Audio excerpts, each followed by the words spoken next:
Hello and welcome to another video. As the title already mentions, this is my 3-year Retro Gambler Q&A special, and in a previous video I asked my viewers/subscribers if they have any questions for this Q&A video or Q&A special, because I've already done one of those Q&A specials last year at my 2-year anniversary with my show The Retro Gambler, and yeah, I've got a lot of questions from you guys, my viewers/subscribers. And before we start with this video, I just wanted to mention a few things. Number one, like I said, I've got a lot of questions, so this is going to be a very long video. Then number two, all the questions I've wrote down on this notepad, so I'm gonna read off this notepad in this video, and all the questions are in their original language. So I've got some questions in the English language and some questions which are in the German language, and I'm going to translate the questions in the German language in this video. So bear with me if I have some trouble or I need some time to translate those questions. Okay, but now better let's get started with this video. So let's go.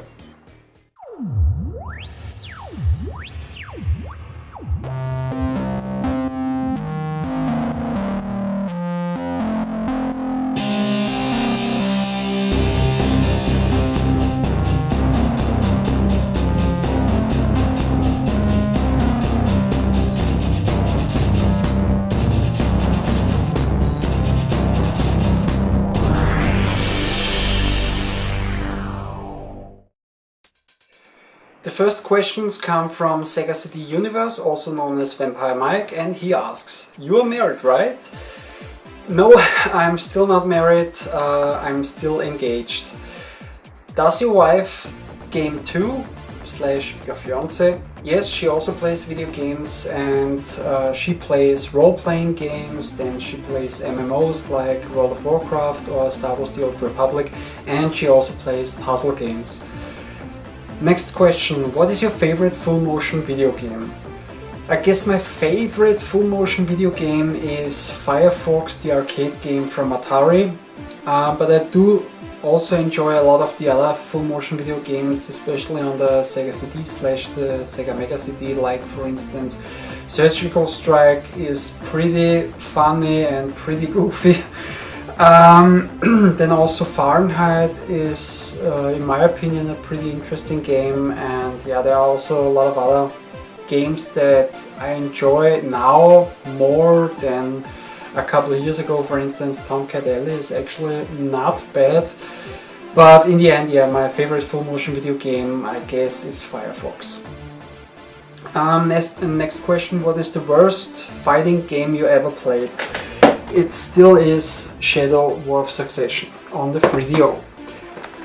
Next question, does you enjoy grinding for experience / levels in role-playing games?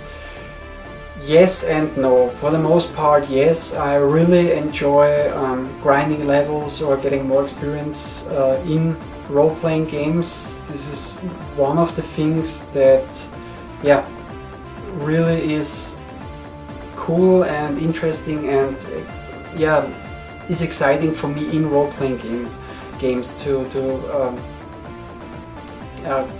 become a stronger character and to get new abilities and everything. But what I don't like about grinding levels or anything is that if it's more or less forced in games, when it's like you wanna go from one area to another area and the enemies in this area are a lot stronger than in this area, that you have to grind in this area to a certain point that you can actually survive in this area. This is something that I don't like as much.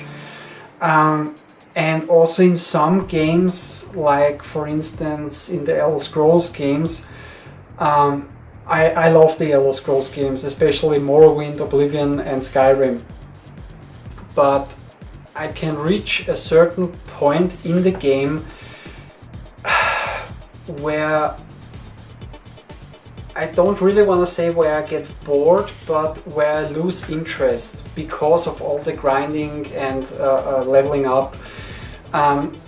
I still haven't beat Skyrim, for instance. I finished Morrowind. I guess I finished Morrowind.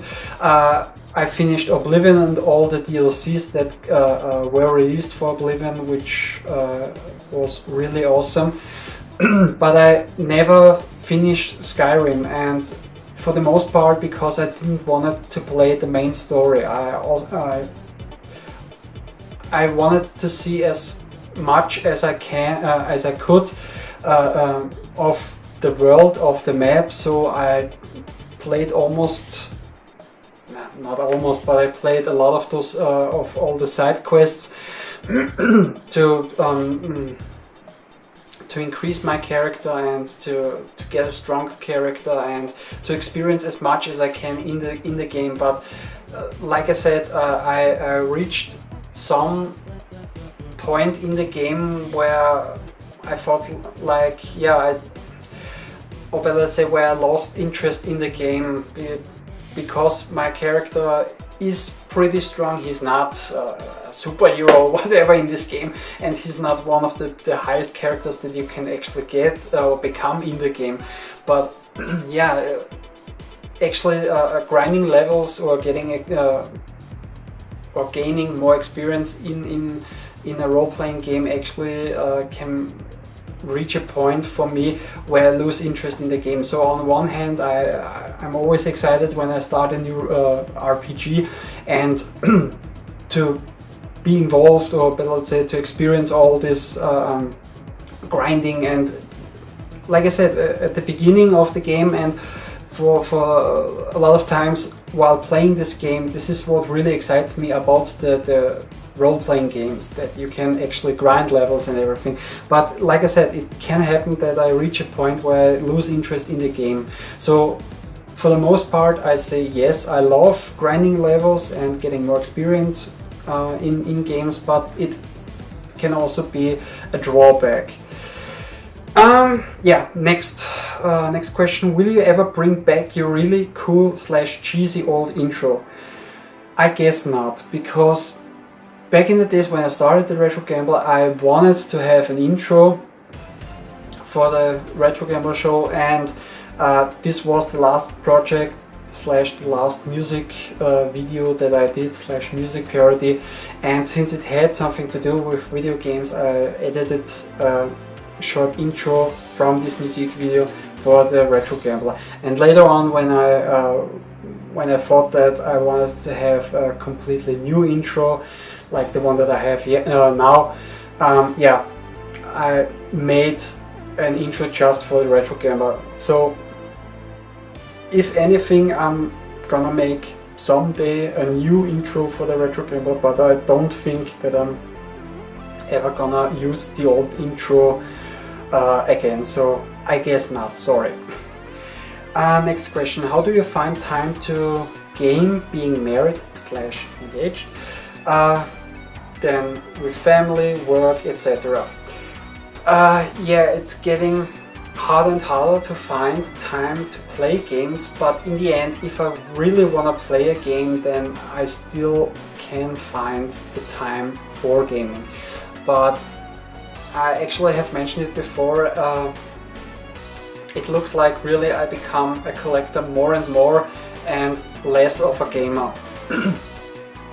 Because in the last years it's becoming less or more or less that I really have the urge or that I really wanna play games. I mean, yeah, it still can happen. It happened I guess 2 months ago that for some kind of reason I really wanted to play again Baldur's Gate Dark Alliance 2 on the PlayStation 2, so I made some time, some spare time, or I used my spare time that I had to play this game, to enjoy it, and actually also to finish the game. And also lately I just thought about you know, I just want to play a game again, but it took me a very long time to find a game that I really wanted to play, and all of a sudden I found Killzone 2 for the PlayStation 3 that I bought. Yeah, I bought it at some point, not at day one, but yeah, I bought it somewhere and someday, and I started playing it, and I don't know why, but I never finished the game. So I guess just a week ago I thought, hey, I wanted to play a game, and then I thought about it. I'm kind of in the mood for a first-person shooter, and I haven't finished this game, so I started playing this game again, and I have to say there's something about the Killzone series. I like the series, I like the story, but I have, or let's say, it takes me a little bit of time to get used to the controls. But after I've got comfortable with the controls and anything, I actually finished the game a couple of days ago, and who knows, maybe I'm gonna buy now Killzone 3. It was an interesting experience. What I really hated, or what I thought was a little bit, yeah, a cheap idea, was the end battle with this general, because, yeah, I mean, to fight a guy who can make himself invincible, who can teleport himself to anywhere on in the area that you fight against him, and also to get hit about 1000 times to actually to get defeated. It was kind of a really cheap end boss fight for me, cheap from the perspective of the producers of the game, because make it as hard and as impossible as it can actually get to defeat the end boss. I actually, yeah, it took me about 7 tries or 8 times to beat this guy, and yeah, but I thought it was kind of a cheap idea, that the boss fight. Okay, but now I digress. But in the end, like I said, if I wanna play a game, I find some time. Next question: what are some of your favorite bands / musicians? I don't have a favorite band, and I also don't have a favorite musician. I like all kinds of music styles, and yeah, like rap, rock, pop, even techno and classical music. But okay, some of my favorite bands: Linkin Park, Queen, Guns N' Roses, Bon Jovi, Tom Petty, Bruce Springsteen, Eminem, Robbie Williams, Rolling Stones, Beatles, and the list goes on. Next question: what is your favorite famous Austrian? You? Don't think so. What he means is, celebrity-wise, is it Arnold? LOL. Favorite famous Austrian celebrity-wise? It's not Arnold. I like Arnold, and I think he's kind of goofy, especially with his voice, and I really like a lot of his movies that he made and everything, but he's not my favorite famous Austrian. I mean, there are a lot of famous Austrian, also celebrity-wise, for instance, yeah, Niki Lauda, Johannes Sebastian Bach, Gerhard Berger, Maximilian Schell, Christoph Waltz,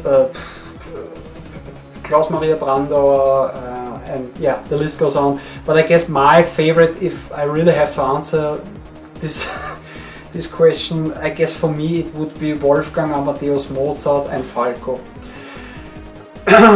Next question: tell me a funny story or reflection on life. I thought about a funny story, but I'm gonna take the reflection on life. I don't know if it's 100% a reflection on life, but it's one viewpoint on life, let's call it like that. And it's from Monty Python's the movie Life of Brian, and it's from the song Always Look on the Bright Side, and it is: you come from nothing, you go to nothing, so what have you lost? Nothing. Okay, now next question comes from Michael German, and he asks, can you do a video about DOS games, for instance, let's say from the good old 386 days? I say maybe, because I mean, I have done a couple of video game reviews of, let's say, older let's say of DOS games, and there will be some more video game reviews in the future, and from games which are DOS games, or maybe even from the 386 days. But I don't really do some videos like like, you know, my top 10 DOS games or my top 10 PlayStation 2 games or whatever. So because for me, I can't really separate the games. I mean, okay, I also have some favorite games and some games which I don't like that much, or let's say which I also find cool, but those games are not my favorite games. But I also don't do just a video where I show a couple of games from a system or whatever, because it would be just, for me, let's say, just a random video. I mean, I would not know what the title of this video would be called, like just some DOS games, or just some PlayStation 2, or just some Xbox games. Yeah, normally I do in system reviews. I show a couple of games for those systems. So those in those videos I show a couple of games for those systems. But to make such a video, I would actually have to review, let's say, an old PC to make sense for me. This is all because, you know, this is my channel, those are my opinions. So like I said, maybe I'm gonna do such a video in the future, but right now I can't say that I'm gonna do this. But I will definitely make some more video game reviews in the future, and some of those will be actually DOS games. Next question comes from Purple Leo, and he asks, how did you get such a big game collection? The basic answer is with time. A lot of things take a long time, especially if you want to have such a collection like mine. I mean, I have a cool collection, yes, but I don't have the coolest collection, I don't have the biggest collection, I don't have the collection of the rare stuff, whatever. In the end, it is possible. I mean, if you have enough money and you find the right sellers and everything, then actually you can get such a collection like mine in just a day. But like I said, you would have to need the right amount of money to buy such a collection. But yeah, the basic answer, with time. I mean, I collect since 2002, so in the end it took me over 11 years to get such a collection. So something like this takes time. Next question comes from Mr. JM 1984, and he asks, roughly how much money do you think you've spent on games over the years? I get a lot of those questions about, you know, how much is your collection worth or anything, and it's a normal question, and I understand it. I mean, this is one of the first questions that come to mind to everyone if they see such a collection or anything, that they ask, man, how much money have this guy spent or this person spent on this collection? But actually, so number one, it's almost impossible to answer this question even roughly, and especially because I don't know what you actually mean with this question. Because do you mean since I've started collecting video games and systems, or did you mean since I've bought my very first video game? And even if I would know what you mean with this question, then I really can't answer you this question, because for the most part I don't actually know anymore how much I paid for this game or for this game. I mean, for a couple of games I 100% know how much I paid for, but for the most part I really don't know. So even roughly, I'm sorry, I can't answer you this question, sorry. Next question that he has is, what is the weirdest game you either own, played, heard of? I thought about this a long time, and I'm gonna take the weirdest games. I have two which I've heard of, and the first one is called Chiller. It's a game from the arcades. It's a light gun shooter. It's actually what is it called?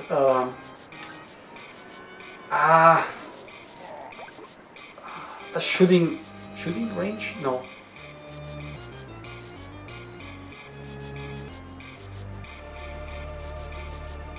A shooting gallery game. So now that I have it, and it's almost the same cabinet as Operation Wolf. So you have some kind of an Uzi as a light gun, and like I said, it's a shooting gallery game. You have 4 stages. The first 2 stages are torture chambers, then the third stage is some kind of a corridor, and the 4th stage is a cemetery. And to get from first stage to the second stage, actually the goal of the game is to make as lot of points as possible in a specific time. And if you reach that goal, then you can enter the next level. And yeah, like I said, what I think is so weird and actually creepy are the first 2 levels, because in those torture chambers there are actually some people, and by torturing those people / shooting off some of their body parts and whatever, you get more points. And this is actually a pretty weird and creepy idea in my mind, or in my opinion, to make a game out of this idea.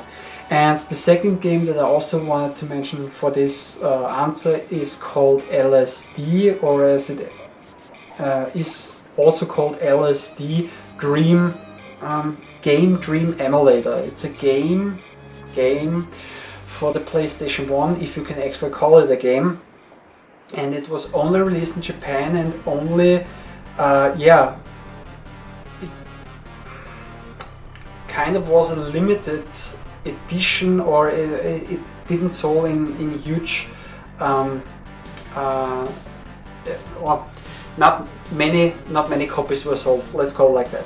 And actually what it is one of the developers, I guess, had made a dream log for over a decade, and in the end they took all the stuff that he wrote down in this dream log and built a game around it.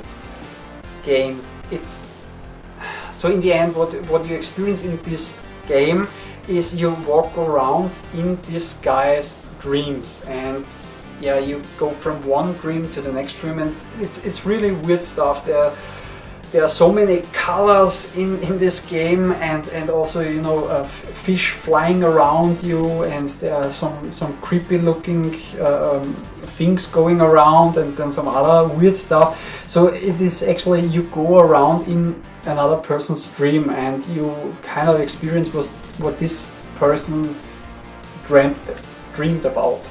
And also, funny thing, if you fall off a platform or anything where you would actually die in this game, you always wake up. So it's a really weird idea. So yeah, those are the weirdest games that I ever heard of. So the next question is, what is your favorite type of multiplayer, split screen or online?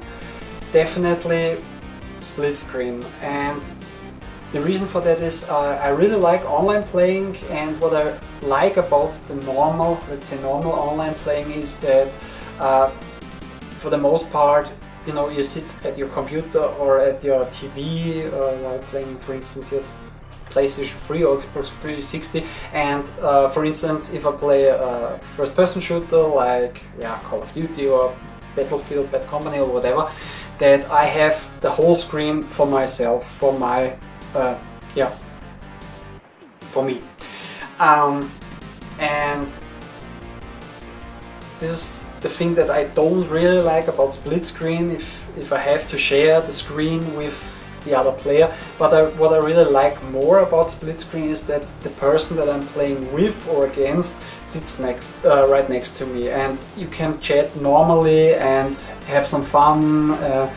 So I would really say split screen, especially because yeah, in the end it's for me it's a cooler experience, it's more enjoyable, and I actually have done this for a couple of years that I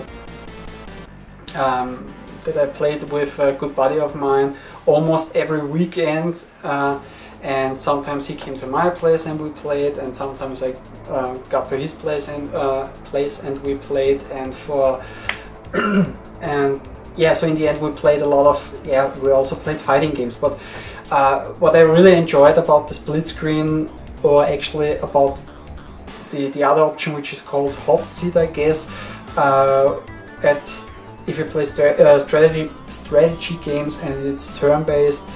And yeah, so for years, me and a buddy of mine, we played a lot of multiplayer / split screen, and mostly strategy games like Heroes of Might and Magic, Age of Wonders 2, Battle Island 2, Battle Island 3, and Master of Orion, also a cool game. And yeah, but so in the end my answer will be split screen. Yeah, next question. Growing up, what was your dream to be either in job / career? As a child, I always wanted to become a vet or veterinarian because I really like animals. Then later on I wanted to become an artist, mostly pencil drawings, and later on, of course, I wanted to be an actor or fighter pilot or whatever. Okay, next question comes from Kampfkoloss123, and he asks, did you ever finished or beat Lost Patrol on the Commodore Amiga? And he also asks, has anybody ever seen the end sequence of that game? Yes, I've beaten Lost Patrol at least once, and also yeah, I also have made a review about this game, and I actually show the end sequence at the end of this review. Like I said, I know that I've beat this game once, but please don't ask me how I finished this game, because it's actually one of the hardest games that you can ever play on any system. It's really tough. But in the end, yes, I finished it at least once. Okay, next question comes from Mr. Gonzalez LP, and he asks, what is your favorite system? The Commodore Amiga 500. Next question is, what is your favorite game / franchise? My favorite game of all time is Wing Commander 3, Heart of the Tiger, and also the Wing Commander franchise. Next question is, where did you get all your games / your accessory? Almost everything, especially today, I buy on eBay, except if it's something from this current generation or from the last generation that I find in a normal electronics store or whatever, and that I'm interested in. Then I also buy some of the some of the newer stuff in normal stores, but for the most, or Amazon. But for the most part, especially if it's old stuff, then I buy them actually only on eBay. Next question comes from 1300i, and he asks, what was the consoles / PCs you grew up with before starting the collection? Okay, before I started video game collecting, the first system that me and my brother got as Charles was the Atari 2600 Junior, then we got a Commodore 64, then we got a Commodore Amiga 500, then we got a PC, a 386 SX16, then we got a 486 DX2/66, then we got a Pentium PC, and then I bought a PlayStation 1, and then you can see, and then I got a PlayStation 2, and then you can see I started collecting video games. Next question comes from Action Verwalter, and he asks, what are your sources for what are your sources for your video games besides the internet? So do you go on flea markets or in second-hand stores in Austria / in Vienna? Beside the internet, like I said, if it's something from the current generation / the last generation that I wanted to have / that I find in normal electronic stores or whatever that I'm interested in, then I buy them in this store. But I don't go to any flea markets, and I also don't go to any second-hand stores, video game stores or anything. I mean, okay, if I came across a flea market and I have some time, or any of those second-hand video game stores and I have some time, then I might check them out, and if I see something then I buy it or whatever. But yeah, there was a time, especially at the beginning of my collecting, that I actually searched for flea markets and I searched for second-hand gaming shops. I never really had luck at any of the flea markets. If I really found something that was interesting, then I found it at a price that was almost the same as eBay, or maybe even higher. But I never found that much on flea markets. And also with the second-hand game stores, when I started collecting, I had a couple of the stores where I went and bought some stuff, but all those stores closed. And yeah, since then there have been some other second-hand video game stores that opened up since the time that I started collecting, but I never really checked them out, because for the most part what I saw that those stores sell are, right now for instance, they sell Xbox 360 games, PlayStation 3 games, PlayStation 2 games, Xbox games, PlayStation 1 games, and that's for the most part it. So you can't really get all those stuff in those stores, and I don't collect that much PlayStation 2, Xbox and PlayStation 1 right now at least. So yeah, I actually don't have any other sources than the internet. Okay, next question comes from Film Fan Oliver 1992, and he asks, do you have any old games from ID Software or id Software or Raven Software, and if so, where did you get them or get those? From ID Software I have Wolfenstein 3D for the Atari Jaguar and 3DO. I have Doom, the original Doom for the 3DO, the 32X and the Atari Jaguar. I have Doom 3 for the Xbox. I have Return to Castle Wolfenstein for the Xbox, and I have Rage for the Xbox 360. And from Raven Software I have Star Wars Jedi Knight 2, Jedi Outcast, and I also have the Jedi Academy. And the question, where did I get those games, I guess he asks this question because he's from Germany, and in Germany the regulations are more strict than in Austria, and I guess in almost any other country, because a lot of games, or some games that also get released in Austria, are subscripted in Germany, especially like the Wolfenstein games, because of all the Nazi stuff and the swastikas and yeah, some other stuff. that is in this game, and also because of games, if they are too brutal or anything, then those games are more or less forbidden in Germany, and or some of the games actually get cut, so you know you have a safer version for Germany, but you still can buy the uncut version in Austria.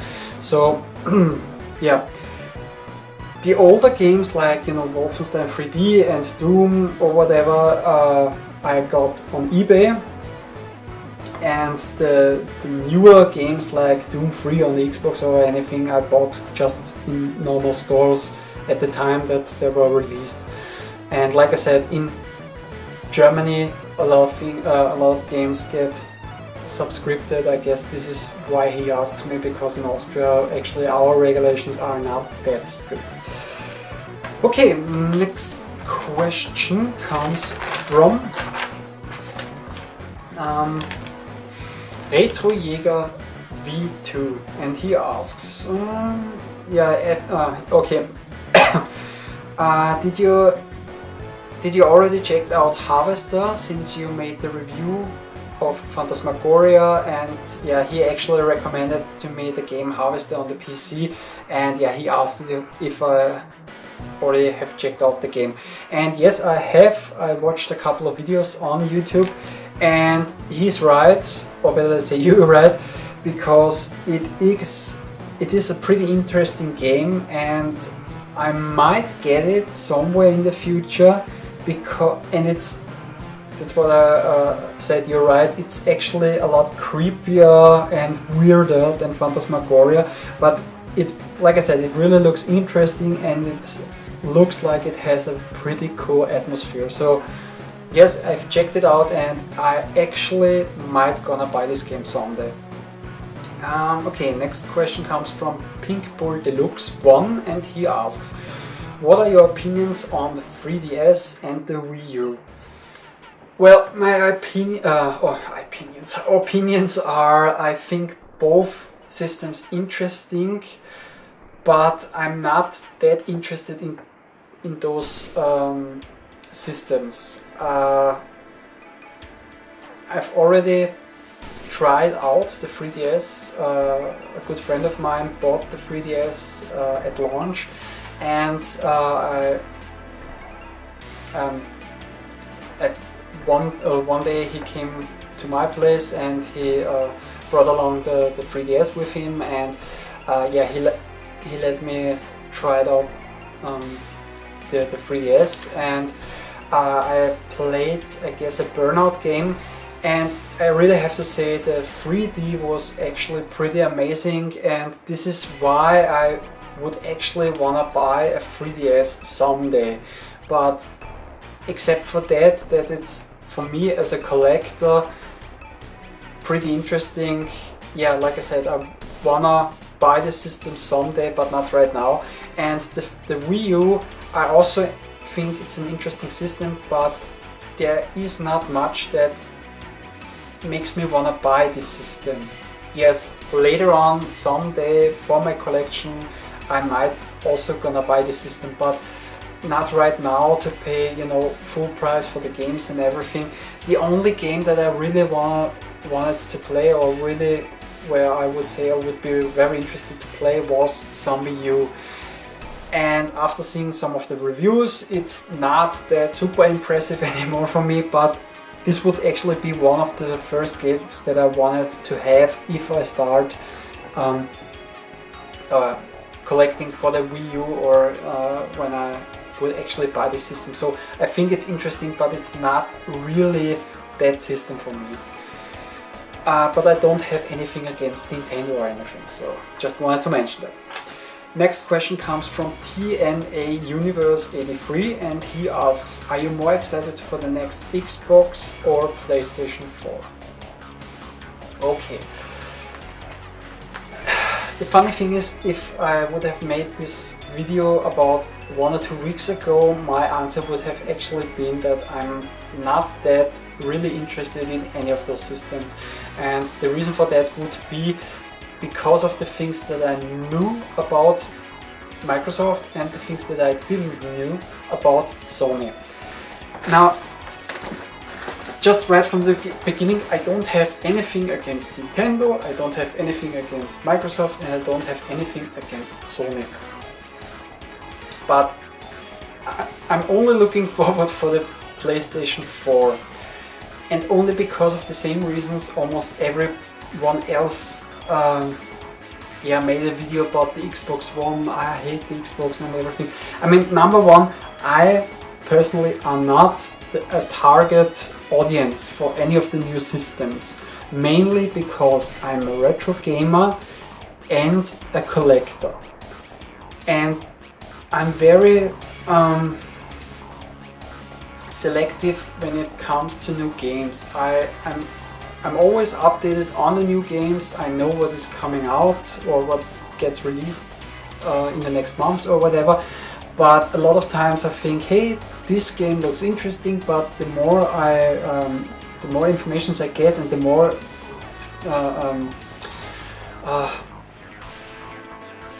videos I see about this game, which is interesting for me, the more I realize that this game reminds me of that game, and I don't really enjoy that game so much. You know, I get the feeling that, hey, I've been there, done that. So I don't buy a lot of new games. So this is one thing why I would say that I'm not the target audience. And but in the end, you know, I would buy the PlayStation 4, not at day one, but someday I would really buy the PlayStation 4, and because of the same reasons, like I said, like many other people, because you don't have to get online with the system every 24 hours just to play games, because this is really a drawback, a huge drawback for me. I mean, to every 24 hours I have to get online just to play a normal game, and even if it's just a single player. And this is the next reason, I am a single player. I'm not a multiplayer, not really. I mean, I play every now and then on multiplayer or multiplayer maps or whatever, but for the most part, for about 92%, I'm a single player. I like playing the games alone or with somebody who helps me with the game, with puzzle solving, or just because they're interested, they wanted to watch. But I'm not a huge multiplayer, so for the PlayStation 4 you don't have to be online all the time, or better say, you don't have to be online at any time just to play the games. And also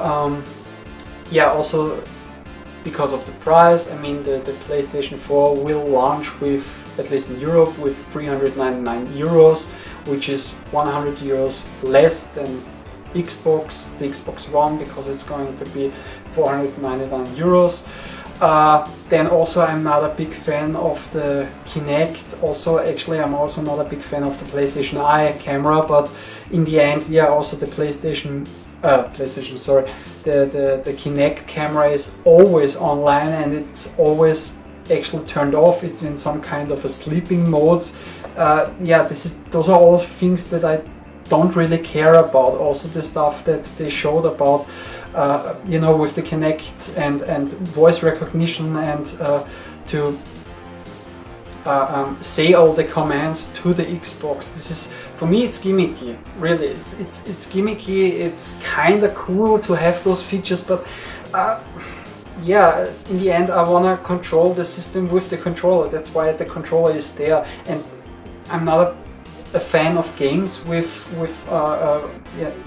all this Kinect stuff, and also with the PlayStation Move stuff, the Move controller and everything. So, like I said before, I start rambling on, because there's going to be another question from another person that is kind of similar, and then I'm gonna talk a little bit more about those things. But in the end, for me right now, I would only be interested in the PlayStation 4.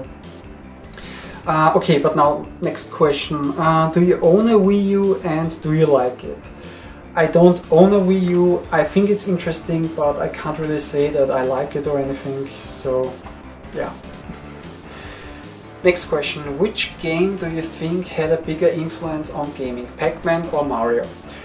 Okay, that depends which Mario you mean. If you mean Mario Bros, the original, sorry, I can't talk right now.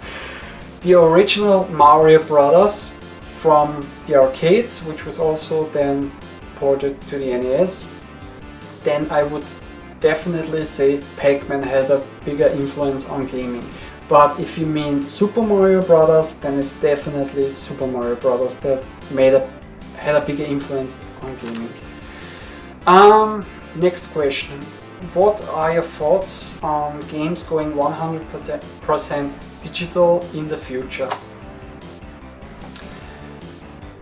I personally don't like it, and yeah, I guess it has of course something to do because I'm a collector. So for me, I want to have a physical copy of a game, and maybe it also has something to do because I'm a collector, but it's also, you know, I pay for a game. I also wanted to get something back. On one hand, okay, the experience to play this game, but also a physical copy. Yeah, if it's gonna happen, then it's gonna happen that somewhere down the line, in 10 years or whatever, we don't have any physical copies anymore. Then I also can't change that, but the only thing that makes it easier for me, or that would make it easier, is, but this is something that only, I guess, would happen on the PC, is that you know, all the new games were only digitally only to download, and on the PC you download the game, but you get really the complete game, and you have the choice. If you want, you can leave it on your hard disk, or if you want, you can burn the game on the discs, and you have the complete game on the disk, and not just an installation program, and you still need an online service or whatever to play those games. So this would make it a little bit easier for me to accept the fact that yeah, all the games are 100% digitally only.